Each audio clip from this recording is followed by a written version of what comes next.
பெண்களுக்கு சிறந்த மருத்துவ சேவைகளை வழங்கும் விதமாக மார்பக புற்றுநோய் குறித்து ஆரம்ப நிலையிலேயே கண்டறிந்து அதற்கு சிறப்பு சிகிச்சை அளிக்கும் வகையில் அதிநவீன வசதிகளுடன் கூடிய மார்பக மையத்தை சென்னையில் ஐஸ்வர்யா மருத்துவமனை அறிமுகம் செய்துள்ளது. ஐஸ்வர்யா மார்பக மையம் வேகமாக மற்றும் துல்லியமாக கண்டறிய அதிநவீன இமேஜிங் தொழில்நுட்பத்தை கொண்டுள்ளது.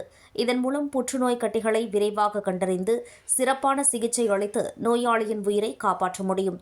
சிறப்பு விருந்தினராக பங்கேற்ற பின்னணி பாடகி சின்மயி ஸ்ரீபதா கூறுகையில், பெண்கள் தங்களை சரியாக கவனித்துக் கொள்வது இல்லை. பெண்கள் முன்கூட்டியே மார்பக பரிசோதனை செய்வது மிக நல்லது.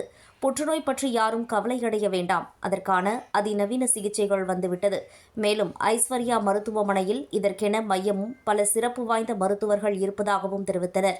ஐஸ்வர்யா மருத்துவமனையின் தலைமை நிர்வாக அதிகாரி மற்றும் புற்றுநோயியல் பிரிவு இயக்குநர் டாக்டர் எஸ். ராஜசுந்தரம் கூறுகையில், போதிய விழிப்புணர்வு இல்லாமல் மார்பக புற்றுநோயால் பாதிக்கப்பட்ட 50% பேர் அது முற்றிய நிலையில் கண்டறியப்படுகிறார்கள். எனவே இதை ஆரம்ப நிலையில் கண்டறியும் போது அதை எளிதாக குணப்படுத்த முடியும். அதன்படி அந்த விழிப்புணர்வை ஏற்படுத்தவே இந்த மார்பக மையத்தை திறந்துள்ளதாக தெரிவித்தார். மேலும் மார்பக புற்றுநோயை முன்கூட்டியே கண்டறியும் போது நோயாளி உயிர் பிழைக்கும் சாத்தியக்கூறுகள் அதிகம் உள்ளது. இந்த மையத்தில் குறிப்பாக 40 வயதுக்கு மேல் உள்ள பெண்களுக்கு முழு உடல் பரிசோதனையில் இந்த மார்பக புற்றுநோய் உள்ளதா என்ற பரிசோதனையும் இந்த மருத்துவமனையில் இடம்பெறுகிறது. இதன் மூலமாக பல பெண்கள் முன்கூட்டியே விழிப்புணர்வு அடைவார்கள் என தெரிவித்தார்.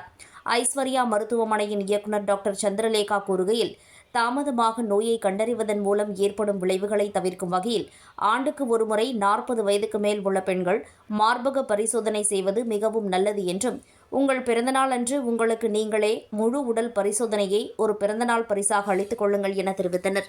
இந்த நிகழ்ச்சியில் ராஜ் தொலைக்காட்சியின் இயக்குநர் ரவீந்திரன், ஐஸ்வர்யா மருத்துவமனையின் தலைமை நிர்வாக அதிகாரி மற்றும் புற்றுநோயியல் பிரிவு இயக்குநர் டாக்டர் எஸ். ராஜசுந்தரம், ஐஸ்வர்யா மருத்துவமனையின் இயக்குநர் டாக்டர் சந்திரலேகா, ஐஸ்வர்யா மருத்துவமனையின் நிர்வாக இயக்குநர் டாக்டர் அருண் முத்துவேல் மற்றும் அவரது மனைவி டாக்டர் மணிப்பிரியா, சிறப்பு விருந்தினராக பின்னணி பாடகி சின்மயி ஸ்ரீபாதா உள்ளிட்ட பலரும் பங்கேற்றனர். Yeah.